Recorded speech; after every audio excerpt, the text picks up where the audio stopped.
नमस्कार दोस्तों, आप सभी का बहुत बहुत स्वागत है आपकी अपने चैनल उमंग ज़िंदगी में। दोस्तों, आज मैं मुंशी प्रेमचंद जी की लिखी हुई बहुत ही अनोखी प्रेम की कहानी लेकर आई हूँ, जिसका शीर्षक है लैला। दोस्तों, यह कहानी हमें यह सीख देती है कि दुनिया में प्रेम से बड़ी कोई पूंजी और मानवता से बड़ा कोई धर्म नहीं है। संसार में सच्चा इंसान वही है जो दूसरों की तकलीफ और दुख को महसूस कर सकता है। उम्मीद करती हूँ जब आप ये पूरी कहानी सुनेंगे तो आपको ये बेहद पसंद आएगी। तो चलिए जल्दी से शुरू करते हैं। यह कोई ना जानता था कि लैला कौन है, कहाँ से आई है और क्या करती है। एक दिन लोगों ने एक अनुपम सुंदरी को तेहरान के चौक में अपने डफ पर हाफिज की यह गजल झूम झूम कर गाते सुना।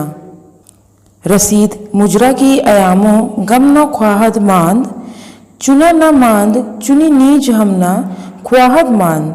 और सारा तेहरान उस पर फिदा हो गया। यह लैला थी।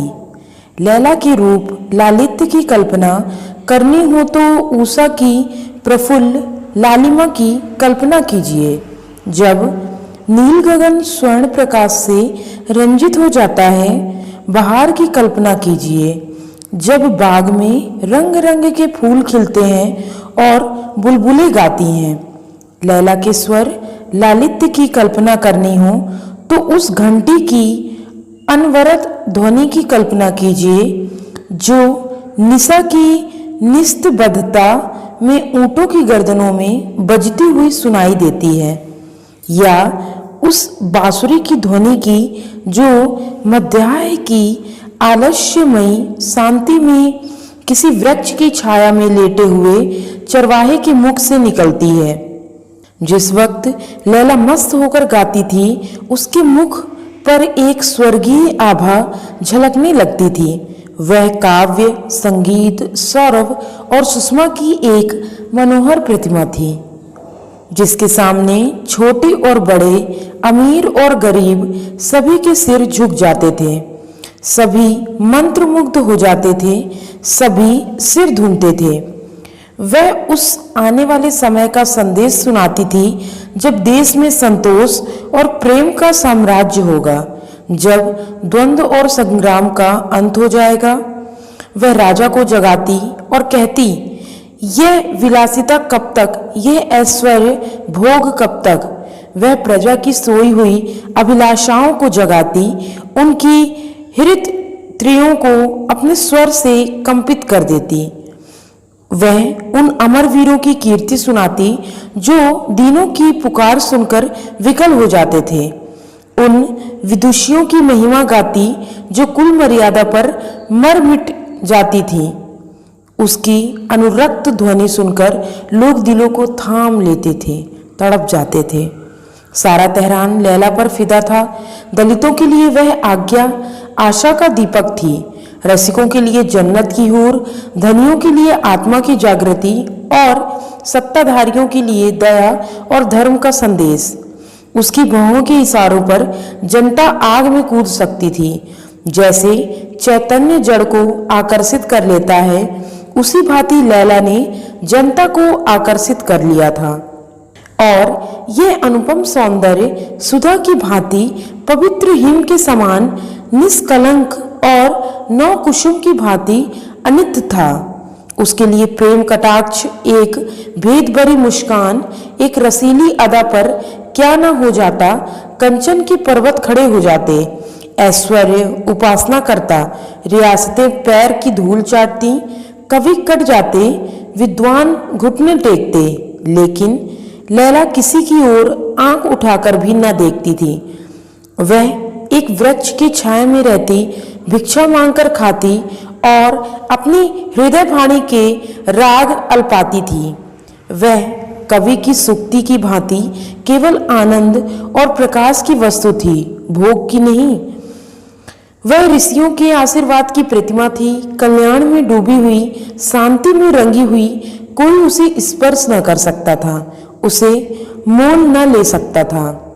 एक दिन संध्या समय तेहरान का शहजादा नादिर घोड़े पर सवार उधर से निकला। लैला गा रही थी। नादिर ने घोड़े की बाग रोक ली और देर तक आत्मविस्मृत की दशा से खड़ा सुनता रहा। गजल का पहला शेर यह था, मरा दर्देस्त अंदर दिल अगर गोयम जवा शोजत, बगैर दम दरकशम तरसन की मगजो उस तकवा सोजद। फिर वह घोड़े से उतरकर वहीं जमीन पर बैठ गया और सिर झुकाए रोता रहा।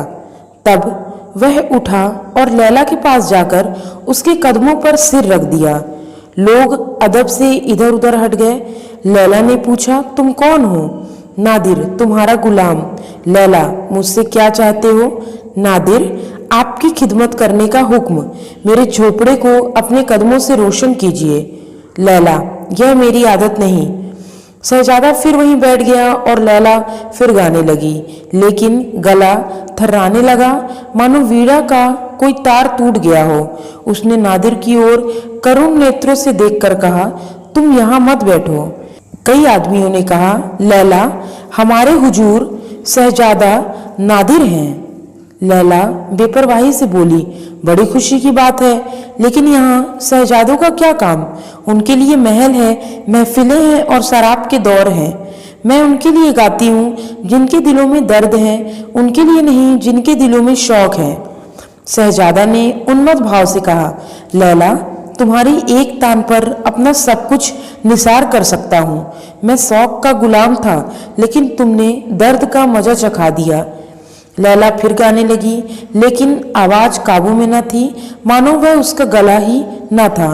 लैला ने डफ कंधे पर रख लिया और अपने डेरे की ओर चली। श्रोता अपने अपने घर चले। कुछ लोग उसके पीछे उस वृक्ष तक आए और जहां वह विश्राम करती थी, जब वह अपनी झोपड़ी के द्वार पर पहुंची, तब सभी आदमी विदा हो चुके थे। केवल एक आदमी झोपड़ी से कई हाथ पर चुपचाप खड़ा था। लैला ने पूछा, तुम कौन हो?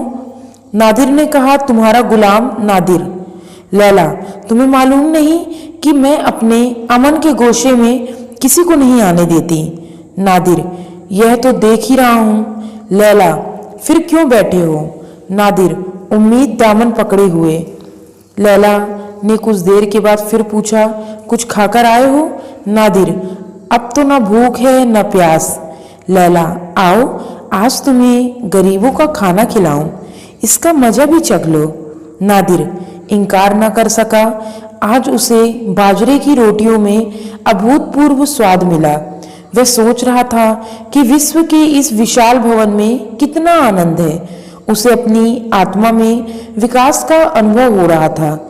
जब वह खा चुका, तब लैला ने कहा, अब जाओ, आधी रात से ज्यादा गुजर गई। नादिर ने आंखों में आंसू भरकर कहा, नहीं लैला, अब मेरा आसन भी यहीं जमेगा। नादिर दिन भर लैला के सामने नगमे सुनता, गलियों में, सड़कों पर जहां वह जाती उसके पीछे पीछे घूमता रहता। रात को उसी पेड़ के नीचे जाकर पड़ा रहता। बादशाह ने समझाया, मलका ने समझाया, उमरा ने मिन्नतें की, लेकिन नादिर के सिर से लैला का सौदा न गया। जिन हालों लैला रहती थी, वह हालों वह भी रहता। मलका उसके लिए अच्छे से अच्छा खाना बनाकर भेजती, लेकिन नादिर उनकी ओर देखता भी ना था। लेकिन लैला के संगीत में वह अब शुदा न थी। वह टूटे हुए तारों का राग था, जिसमें वह लोच था, वह न जादू न असर। अब वह भी गाती, सुनने वाले अब भी आते, लेकिन अब वह अपना दिल खुश करने को नहीं, उनका दिल खुश करने के लिए गाती थी, और सुनने वाले विहल होकर उसको खुश करने के लिए आते थे। इस तरह 6 महीने गुजर गए थे। एक दिन लैला गाने न गई। नादिर ने कहा, क्यों लैला, आज गाने न चलोगी? लैला ने कहा, अब कभी न जाऊंगी। सच कहना, तुम्हें अब भी मेरे गाने से पहले ही का सा मजा आता है? नादिर बोला, पहले से कहीं ज्यादा। लैला, लेकिन और लोग तो अब नहीं पसंद करते। नादिर, हाँ, मुझे इसका ताज्जुब है। लैला, ताज्जुब की बात नहीं, पहले मेरा दिल खुला हुआ था, उसमें सबके लिए जगह थी, वह सब दिलों में पहुंचती थी। अब तुमने उसका दरवाजा बंद कर दिया। अब वहां सिर्फ तुम हो, इसलिए उसकी आवाज तुम्ही को पसंद आती है। यह दिल अब तुम्हारे सिवा और किसी के काम नहीं रहा। चलो, आज तक तुम मेरे गुलाम थे, आज से मैं तुम्हारी गुलाम। चलो, मैं तुम्हारे पीछे चलूंगी, आज से तुम मेरे मालिक हो। थोड़ी सी आग लेकर इस झोपड़ी में लगा दो, इस डफ को उसी में जला दूंगी। तेहरान में घर घर आनंदोत्सव हो रहा था। आज शहजादा नादिर लैला को ब्याह कर लाया था। बहुत दिनों के बाद उसके दिलों की मुराद पूरी हुई थी। सारा तेहरान शहजादे पर जान देता था और उसकी खुशी में शरीक था। बादशाह ने तो अपनी तरफ से मुनादी करवा दी थी कि इस शुभ अवसर पर धन और समय का अपव्यय न किया जाए।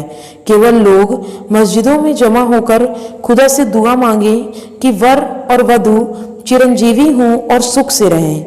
लेकिन अपने प्यारे शहजादे की शादी में धन और धन से अधिक मूल्यवान समय का मुंह देखना किसी को गवारा न था। रईसों ने महफिलें सजाई, चिराग जलाए, बाजे बजवाए। गरीबों ने अपनी डफलियां संभाली और सड़कों पर धूम धूम उछल कूद कर फिरते रहे। संध्या के समय शहर की ओर सारे अमीर और रईस शहजादे को बधाई देने के लिए दीवाने खास में जमा हुए। शहजादा इत्रों से महकता, रत्नों से चमकता और मनोल्लास से खिलता हुआ आकर खड़ा हो गया। काजी ने अर्ज की, हुजूर पर खुदा की बरकत हो। हजारों आदमियों ने कहा आमीन। शहर की ललनाएं भी लैला को मुबारकबाद देने आई। लैला बिल्कुल सादे कपड़े पहनी थी, आभूषण का कहीं नाम न था। एक महिला ने कहा, आपका सुहाग सदा सलामत रहे। हजारों कंठों से ध्वनि निकली, आमीन। कई साल गुजर गए। नादिर अब बादशाह था और लैला उसकी मलका। ईरान का शासन इतने सुचारू रूप से कभी न हुआ था। दोनों ही प्रजा की तैसी थी, दोनों ही उसे सुखी और संपन्न देखना चाहते थे। प्रेम ने वे सभी कठिनाइयां दूर कर दी थी जो लैला को पहले संकित करती रहती थी। नादिर राजसत्ता का वकील था, लैला प्रजासत्ता की, लेकिन व्यवहारिक रूप से उनमें कोई भेद न पड़ता। कभी यह दब जाता, कभी वह हट जाती। उनका दाम्पत्य जीवन आदर्श था। नादिर लैला का रुख देखता था, लैला नादिर का काम से अवकाश मिलता तो दोनों बैठकर गाते बजाते, कभी नदियों की सैर करते, कभी किसी वृक्ष की छाया में बैठे हुए हाफिज की गजलें पढ़ते हुए झूमते। न लैला में अब उतनी सादगी थी, न नादिर में अब उतना तकल्लुफ था। नादिर का लैला पर एकाधिपत्य था जो साधारण बात थी। जब बादशाहों की महलसरा में बेगनों के मोहल्ले बसते थे, दर्जनों और कौड़ियों से उनकी गणना होती थी, वहां लैला अकेली थी। उन महलों में अब सफा खाने, मदरसे और पुस्तकालय थे। जहां महलसरों का वार्षिक व्यय करोड़ों तक पहुंचता था, अब वहां हजारों से आगे न बढ़ता था। शेष रुपए प्रजाहित के काम में खर्च कर दिए जाते थे। यह सारी कतर ब्योत लैला ने की थी। बादशाह नादिर था, पर अख्तियार लैला के हाथों में था। सब कुछ था, किंतु प्रजा संतुष्ट न थी। उसका असंतोष दिन दिन बढ़ता जाता था। राज सत्तावादियों को भय था कि अगर यही हाल रहा तो बादशाह के मिट जाने में संदेह नहीं। जमशेद का लगाया हुआ वृक्ष, जिसने हजारों सदियों से आंधी और तूफान का मुकाबला किया, अब एक हसीना के नाजुक पर कातिल हाथों जड़ से उखाड़ा जा रहा है। उधर प्रजासत्तावादियों को लैला से कितनी आशाएं थीं, सारी दुर्दशाएं सिद्ध हो रही थी। वे कहते, अगर ईरान इस चाल से तरक्की के रास्ते पर चलेगा तो इससे पहले कि वह मंजिल मकसूद पर पहुंचे, कयामत आ जाएगी। दुनिया हवाई जहाज पर बैठी उड़ी जा रही है और हम अभी ठेलों पर बैठते भी डरते हैं कि कहीं इसकी हरकत से दुनिया में भूचाल ना आ जाए। दोनों दलों में आए दिन लड़ाइयां होती रहती। न नादिर के समझाने का असर अमीरों पर होता था, न लैला के समझाने का गरीबों पर। सामंत नादिर के खून के प्यासे हो गए, प्रजा लैला की जानी दुश्मन। राज्य में तो यह अशांति फैली हुई थी, विद्रोह की आग दिलों में सुलग रही थी और राजभवन में प्रेम का शांतिमय राज्य था। बादशाह और मलका दोनों प्रजा संतोष की कल्पना में मग्न थे। रात का समय था। नादिर और लैला आरामगाह में बैठे हुए शतरंज की बाजी खेल रहे थे। कमरे में कोई सजावट न थी, केवल एक जाजिम बिछी हुई थी। नादिर ने लैला का हाथ पकड़कर कहा, बस अब यह ज्यादती नहीं, तुम्हारी चाल हो चुकी। यह देखो, तुम्हारा एक प्यादा मिट गया। लैला, अच्छा, यह शय आपके सारे पैदल रखे रह गए और बादशाह पर सह पड़ गई, इसी पर दावा था। नादिर, तुम्हारे साथ हारने में जो मजा वह जीतने में नहीं। लैला, अच्छा, तो गोया आप दिल खुश कर रहे हैं। सह बचाइए, नहीं दूसरी चाल में मात होती है। नादिर, अच्छा, अब संभल कर जाना, तुमने मेरे बादशाह की तौहीन की है। एक बार मेरा फर्जी उठा तो तुम्हारे प्यादों का सफाया कर देगा। लैला, बसंत की भी खबर है, यह सह लाइए। फर्जी अब कहिए। अब की मैं मानूंगी नहीं, कह देती हूँ। आपको 2 बार छोड़ दिया, अब की अर्गिश न छोड़ूंगी। नादिर, जब तक मेरा दिलराम घोड़ा है, बादशाह को कोई गम नहीं। लैला, अच्छा, यह सह लाइए अपने दिलराम को, कहिए अब तो मात हुई। नादिर, हाँ जाने मन, अब तो मात हो गई। जब मैं ही तुम्हारे अदाओं पर निसार हो गया, तब मेरा बादशाह कब बच सकता है। लैला, बातें न बनाइए, चुपके से इस फरमान का दस्तखत कर दीजिए, जैसा आपने वादा किया था। यह कहकर लैला ने फरमान निकाला, जिसे उसने खुद अपने मोती के से अक्षरों में लिखा था। इसमें अन्न का आयात कर घटाकर आधा कर दिया गया था। लैला प्रजा को भूली न थी, वह अब भी उनकी हित कामना में संलग्न रहती थी। नादिर ने इन शर्त पर फरमान पर दस्तखत करने का वचन दिया था कि लैला उसे शतरंज में 3 बार मात करे। वह सिद्धहस्त खिलाड़ी था, इसे लैला जानती थी, पर यह शतरंज की बाजी न थी, केवल विनोद था। नादिर ने मुस्कुराते हुए फरमान पर हस्ताक्षर कर दिए। कलम के एक चिन्ह से प्रजा की 5 करोड़ वार्षिक कर से मुक्ति हो गई। लैला का मुख गर्व से आरक्त हो गया।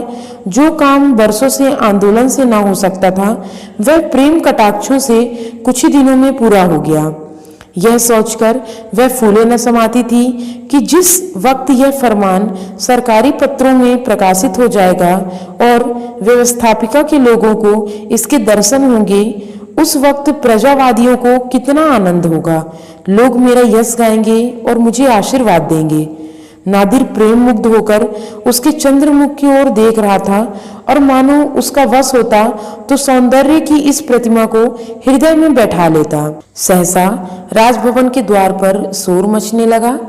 एक क्षण में मालूम हुआ कि जनता का टिड्डी दल अस्त्र शस्त्र से सुसज्जित राजद्वार पर खड़ा दीवारों को तोड़ने की कोशिश कर रहा है।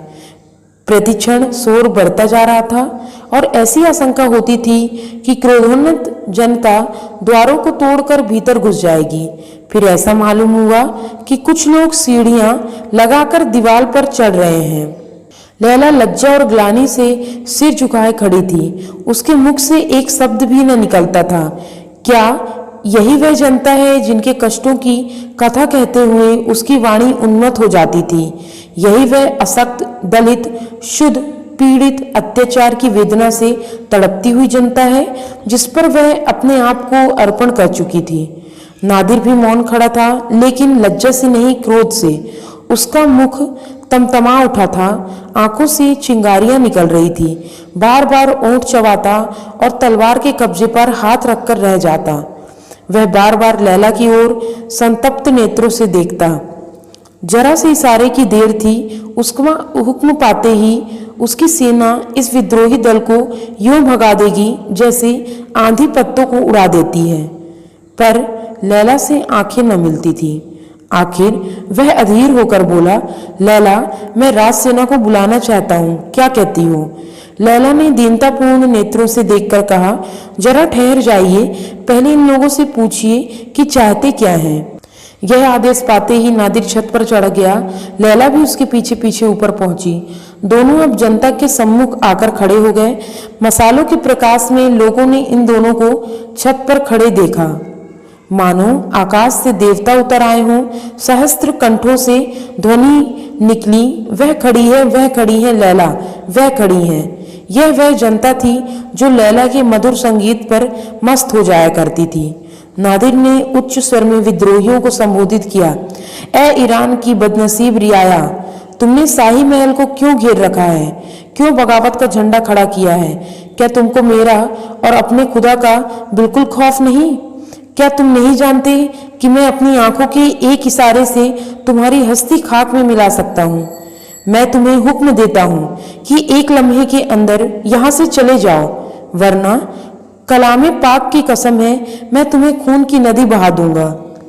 एक आदमी ने, जो विद्रोहियों का नेता मालूम होता था, सामने आकर कहा, हम उस वक्त तक न जाएंगे जब तक शाही महल लैला से खाली न हो जाएगा।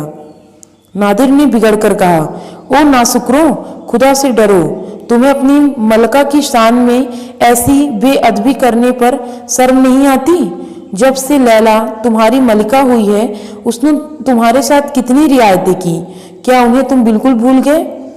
जालिमों, वह मलका है, पर वही खाना खाती है जो तुम कुत्तों को खिला देते हो, वही कपड़े पहनती है जो तुम फकीरों को दे देते हो।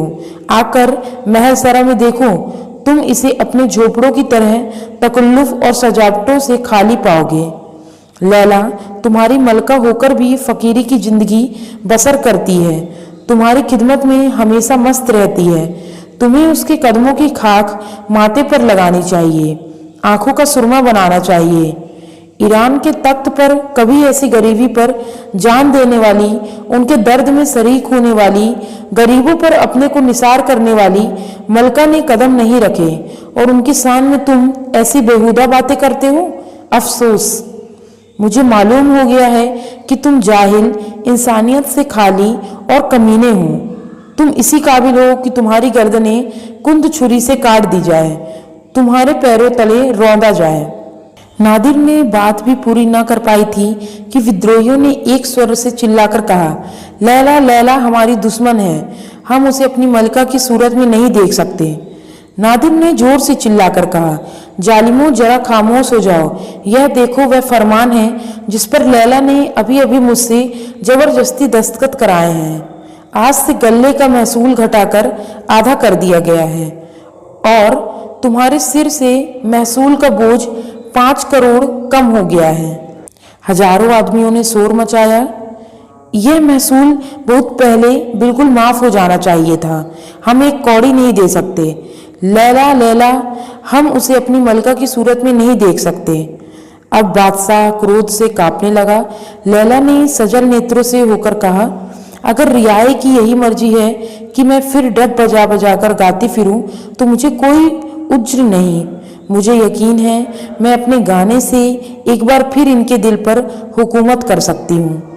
नादिर ने उत्तेजित होकर कहा, लैला, मैं रियाया की तुनुक मिजाजियों का गुलाम नहीं।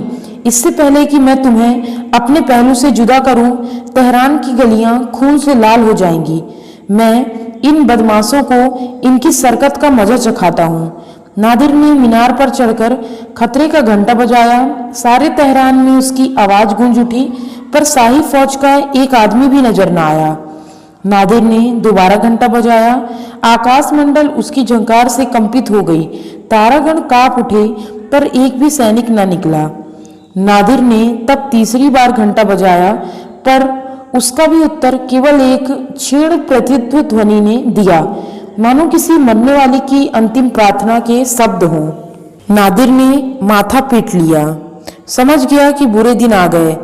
अब भी लैला को जनता के दुराग्रह पर बलिदान करके वह अपनी राजसत्ता की रक्षा कर सकता था, पर लैला उसे प्राणों से प्रिय थी। उसने छत पर आकर लैला का हाथ पकड़ लिया और उसे लिए हुए सदर फाटक से निकला। विद्रोहियों ने एक विजय ध्वनि के साथ उनका स्वागत किया, पर सब के सब किसी गुप्त प्रेरणा के वश रास्ते से हट गए। दोनों चुपचाप तेहरान की गलियों में होते हुए चले जाते थे।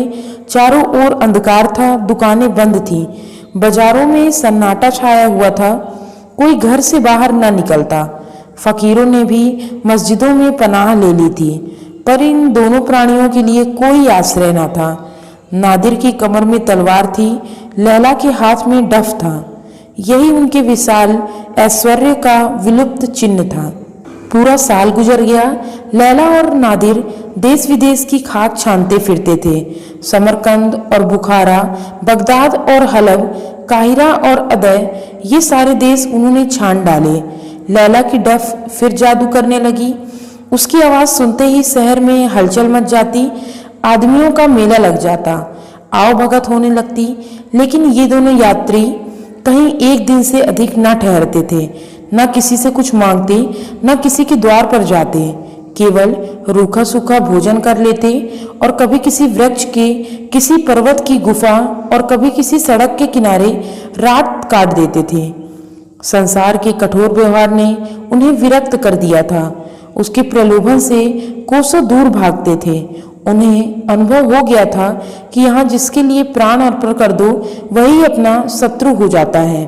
जिसके साथ भलाई करो वही बुराई पर कमर बांधता है। यहाँ किसी से दिल ना लगाना चाहिए। उनके पास बड़े बड़े रईसों के निमंत्रण आते। उन्हें एक दिन अपना मेहमान बनाने के लिए लोग हजारों मिन्नतें करते, पर लैला किसी की ना सुनती। नादिर को अब कभी कभी बादशाहत की सनक सवार हो जाती थी। वह चाहता था कि गुप्त रूप से शक्ति संग्रह करके तेहरान पर चढ़ जाऊं और बागियों को परास्त करके अखंड राज करूं। पर लैला की उदासीनता देखकर उसे किसी से मिलने जुलने का साहस न होता था। लैला उसकी प्राणेश्वरी थी, वह उसी के इशारों पर चलता था। उधर ईरान में भी अराजकता फैली हुई थी। जनसत्ता से तंग आकर रईसों ने भी फौजें जमा कर ली थी और दोनों दलों में आए दिन संग्राम होता रहता था। पूरा साल गुजर गया और खेत न जूते, देश में भीषण अकाल पड़ा हुआ था। व्यापार शिथिल था, खजाना खाली। दिन दिन जनता की शक्ति घटती जाती और रईसों का जोर बढ़ता जाता। आखिर यहाँ तक नौबत पहुंची कि जनता ने हथियार डाल दिए और रईसों ने राजभवन पर अपना अधिकार जमा लिया। प्रजा के नेताओं को फांसी दे दी गई, कितने ही कैद कर लिए गए और जनसत्ता का अंत हो गया। शक्तिवादियों को अब नादिर की याद आई। यह बात अनुभव से सिद्ध हो गई थी कि देश में प्रजातंत्र स्थापित करने की क्षमता का अभाव है। प्रत्यक्ष के लिए प्रमाण की जरूरत न थी। इस अवसर पर राजसत्ता ही देश का उद्धार कर सकती थी। यह भी मानी हुई बात थी कि लैला और नादिर को जन्मत से विदेश प्रेम न होगा। वे सिंहासन पर बैठकर भी रईसों के साथ कठपुतली बने रहेंगे और रईसों को प्रजा पर मनमाने अत्याचार करने का अवसर मिलेगा। अतएव आपस में लोगों ने सलाह की और प्रतिनिधि नादिर को मना लाने के लिए रवाना हुए। संध्या का समय था। लैला और नादिर दशमिक में एक वृक्ष के नीचे बैठे हुए थे। आकाश पर लालिमा छाई हुई थी और उसमें मिली हुई पर्वतमालाओं की श्याम रेखा ऐसी मालूम हो रही थी मानो कमल दल मुरझा गया हो। लैला उलसित नेत्रों से प्रकृति की यह शोभा देख रही थी। नादिर मलिन और चिंतित भाव से लेटा हुआ सामने के सुदूर प्रांत की ओर त्रसित नेत्रों से देख रहा था, मानो इस जीवन से तंग आ गया हो। सहसा बहुत दूर गर्द उड़ती हुई दिखाई दी और एक क्षण में ऐसा मालूम हुआ कि कुछ आदमी घोड़ों पर सवार हुए चले आ रहे हैं। नादिर उठ बैठा और गौर से देखने लगा कि यह आदमी कौन है। अकस्मात वह उठकर खड़ा हो गया। उसका मुखमंडल दीपक की भांति चमक उठा। जर्जर शरीर में एक विचित्र स्फूर्ति दौड़ गई। वह उत्सुकता से बोला, लैला, ये तो ईरान के आदमी हैं। कलामी पाक की कसम, ये ईरान के आदमी हैं। इनके लिबास से साफ जाहिर हो रहा है। लैला ने भी उन यात्रियों की ओर देखा और सचेत होकर बोली, अपनी तलवार संभाल लो, शायद उनकी जरूरत पड़े। नादिर, नहीं लैला, ईरान के लोग इतने कमीने नहीं हैं कि अपने बादशाह पर तलवार उठाएं। लैला, पहले मैं भी यही समझती थी। सवारों ने समीप आकर घोड़े रोक लिए और उतरकर बड़े अदब से नादिर को सलाम किया। नादिर बहुत जब्त करने पर भी अपने मनोवेग को न रोक सका, दौड़कर उनके गले से लिपट गया। वह अब बादशाह ना था, ईरान का एक मुसाफिर था। बादशाहत मिट गई थी। यह ईरानियत रोम रोम में भरी हुई थी। वे तीनों आदमी इस समय ईरान के विधाता थे। इन्हें वह खूब पहचानता था। उनकी स्वामी भक्ति की वह कई बार परीक्षा ले चुका था। उन्हें लाकर अपने बोरियों पर बैठाना चाहा, लेकिन वे जमीन पर ही बैठे। उनकी दृष्टि से वह बोरिया उस सिंहासन था जिस पर अपने स्वामी के सम्मुख वे कदम न रख सकते थे। बातें होने लगी। ईरान की दशा अत्यंत शोचनीय थी। लूट मार का बाजार गर्म था। न कोई व्यवस्था थी, न व्यवस्थापक थे। अगर यही दशा रही तो शायद बहुत जल्द उसकी गर्दन में पराधीनता का जुड़ा पड़ जाए। देश अब नादिर को ढूंढ रहा था। उसके सिवा कोई दूसरा उस डूबते हुए बेड़े को पार नहीं लगा सकता। इसी आशा से ये लोग उसके पास आए थे। नादिर ने विरक्त भाव से कहा, एक बार इज्जत ली, क्या आपकी जान लोगे? मैं बड़े आराम से हूँ, आप मुझे दिक न करें। सरदारों ने आग्रह करना शुरू किया, हम हुजूर का दामन न छोड़ेंगे।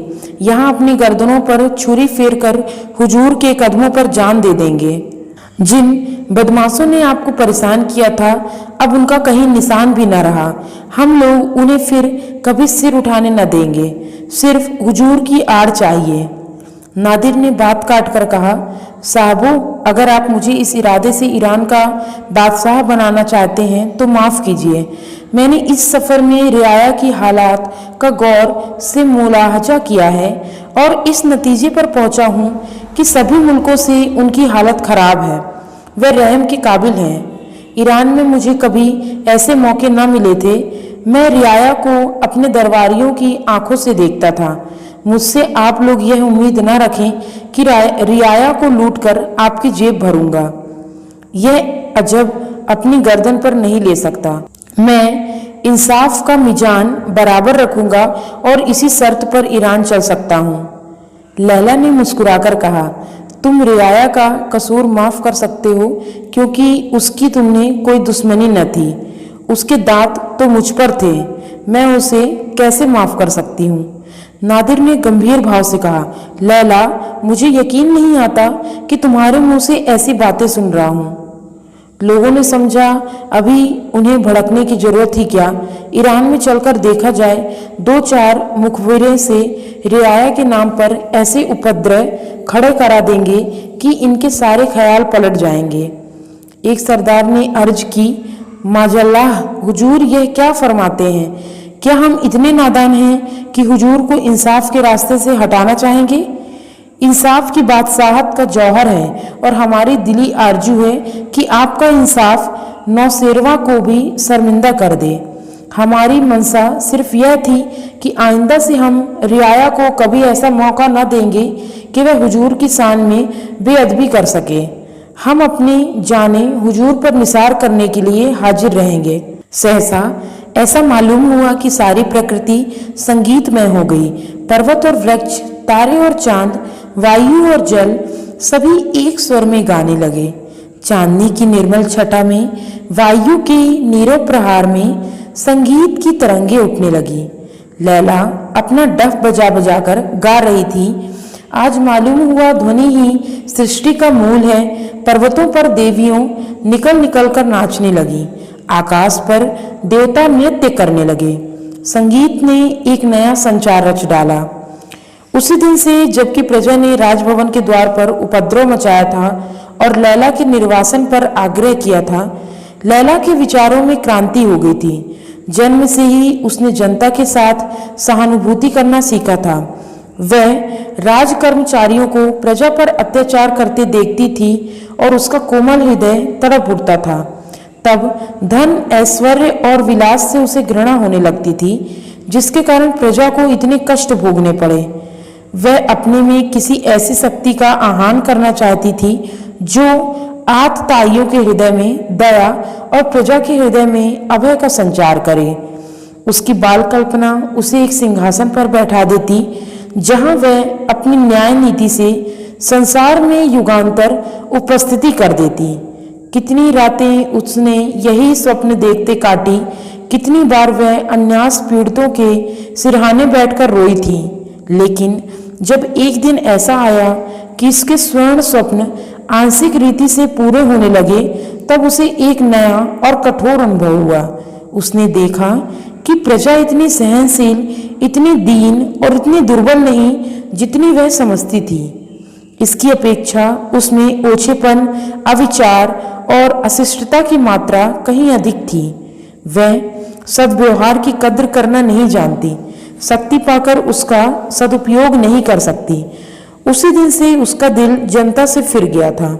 जिस दिन नादिर और लैला ने फिर तेहरान में पदार्पण किया, सारा नगर उसका अभिवादन करने के लिए निकल पड़ा।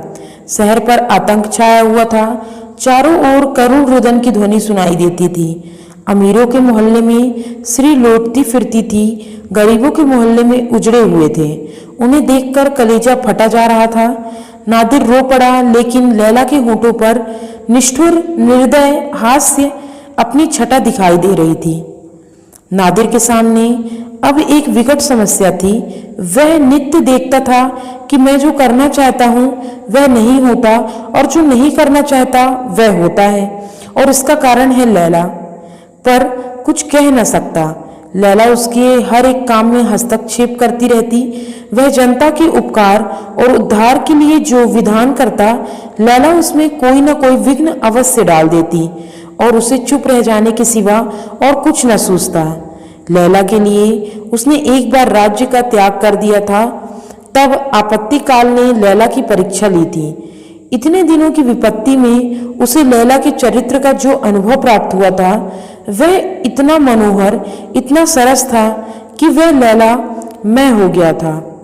लैला ही उसका स्वर्ग थी। उसके प्रेम में रत रहना ही उसकी परम अभिलाषा थी। इस लैला के लिए वह अब क्या कुछ कर सकता था। प्रजा की और साम्राज्य की उसके सामने क्या हस्ती थी। इस भांति 3 साल बीत गए। प्रजा की दशा दिन दिन बिगड़ती गई। एक दिन नादिर शिकार खेलने गया और साथियों से अलग होकर जंगल में भटकता फिरा। यहाँ तक कि रात हो गई और साथियों का पता न चला। घर लौटने का भी रास्ता न जानता था। आखिर खुदा का नाम लेकर एक तरफ चला कि कहीं तो कोई गांव या बस्ती का निशान मिलेगा।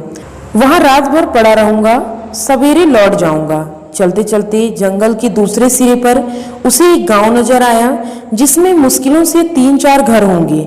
हाँ, एक मस्जिद अलबत्ता बनी हुई थी। मस्जिदों में एक दीपक टिमटिमा रहा था, पर किसी आदमी या आदमजात का निशान न था। आधी रात से ज्यादा बीत चुकी थी, इसलिए किसी को कष्ट देना उचित न था। नादिर ने घोड़े को एक पेड़ से बांध दिया और उसी मस्जिद में रात काटने की ठानी। वहां एक फटी सी चटाई पड़ी हुई थी, उसी पर लेट गया। दिन भर का थका, लेटते ही नींद आ गई।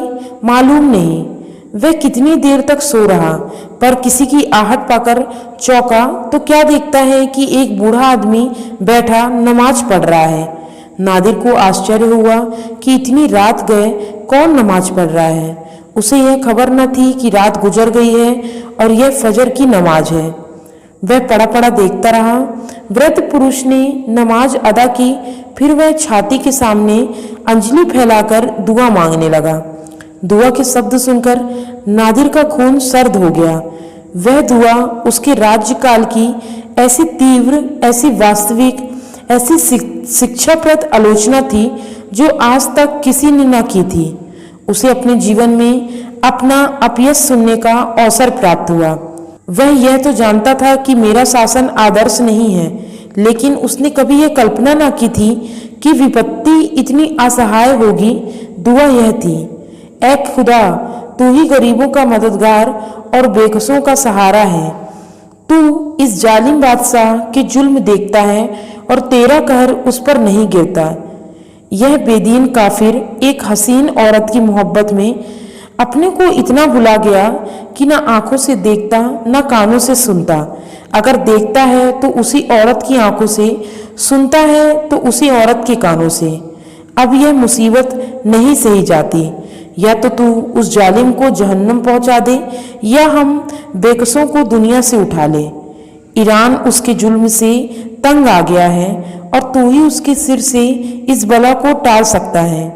बूढ़े ने तो अपनी छड़ी संभाली और चलता हुआ लेकिन नादिर मृतक की भांति वहां पड़ा रहा, मानो उस पर बिजली गिर पड़ी। 1 सप्ताह तक नादिर दरबार में न आया, न किसी कर्मचारी को अपने पास आने की आज्ञा दी। दिन के दिन अंदर पड़ा सोच करता कि क्या करूं। नाम मात्र को कुछ खा लेता। लैला बार बार उसके पास जाती और कभी उसका सिर अपनी जांघ पर रखकर, कभी उसके गले में बाहें डालकर पूछती, तुम क्यों इतने उदास और मलिन हो। नादिर उसे देखकर रोने लगता, पर मुंह से कुछ न कहता। यस या लैला, यही उसके सामने कठिन समस्या थी। उसके हृदय में भीषण द्वंद्व रहता और वह कुछ निश्चय न कर सकता था। यस प्यारा था, पर लैला भी उससे भी प्यारी थी। वह बदनाम होकर जिंदा रह सकता था, पर लैला के बिना वह जीवन की कल्पना ही न कर सकता था। लैला उसके रोम रोम में व्याप्त थी। अंत तो उसके निश्चय कर लिया, लैला मेरी है, मैं लैला का हूँ, न मैं उससे अलग न वह मुझसे जुदा। जो कुछ वह करती मेरा है, जो कुछ मैं करता उसका है। यहाँ मेरा और तेरा का क्या भेद। बादशाहत नश्वर है, प्रेम अमर है। हम अनंत काल तक एक दूसरे के पहलू में बैठे हुए स्वर्ग के सुख भोगेंगे। हमारा प्रेम अनंत काल तक आकाश में तारे की भांति चमकेगा। नादिर प्रसन्न होकर उठा। उसका मुखमंडल विजय की लालिमा से रंजित हो रहा था। आंखों में सौर्य टपका पड़ता। वह लैला के प्रेम का प्याला पीने जा रहा था, जिसे 1 सप्ताह से उसने मुंह नहीं लगाया था। उसका हृदय भी उमंग से उछला पड़ता था, जो आज से 5 साल पहले उठा करती थी। प्रेम का फूल कभी नहीं मुरझाता, प्रेम की नींद कभी नहीं उतरती। लेकिन लैला की आरामगाह के द्वार बंद थे और उसका डफ, जो द्वार पर नित्य एक खूंटी पे लटका रहता था, गायब था। नादिर का कलेजा सन्न हो गया। द्वार बंद रहने का आशय तो यह हो सकता है कि लैला बाग में होगी, लेकिन डफ कहाँ गया। संभव है वह डफ लेकर बाग में गई होगी, लेकिन यह उदासी क्यों छाई है, यह हसरत क्यों बरस रही है। नादिर ने कांपते हुए हाथों से द्वार खोला। लैला अंदर न थी। पलंग बिछा हुआ था, समा जल रही थी, वजू का पानी रखा हुआ था। नादिर के पांव थर्राने लगे। क्या लैला रात को भी नहीं सोई। कमरे की एक एक वस्तु में लैला की याद थी, उसकी तस्वीर थी, उसकी महक थी, लेकिन लैला न थी। मकान सूना मालूम होता था, ज्योतिहीन नेत्र।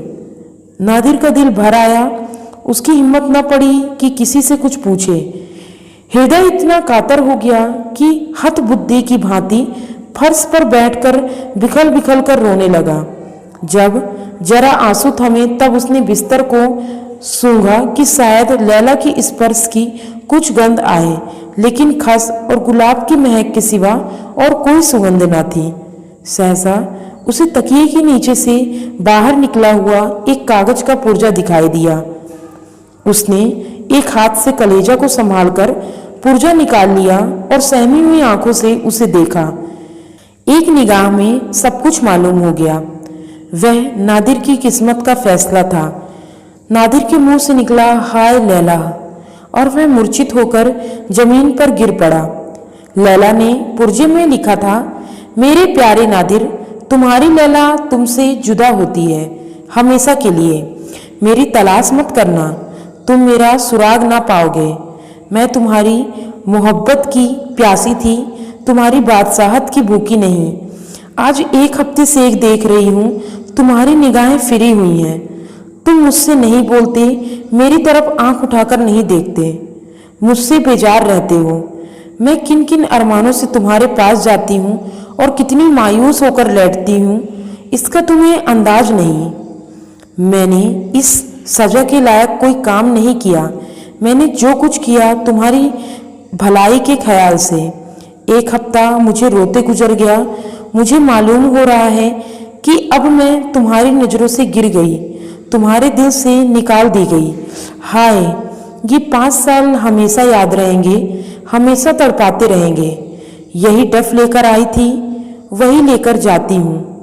5 साल मोहब्बत के मजे उठाकर जिंदगी भर के लिए हसरत का दाग लिए जाती हूँ। लैला मोहब्बत की प्यासी थी।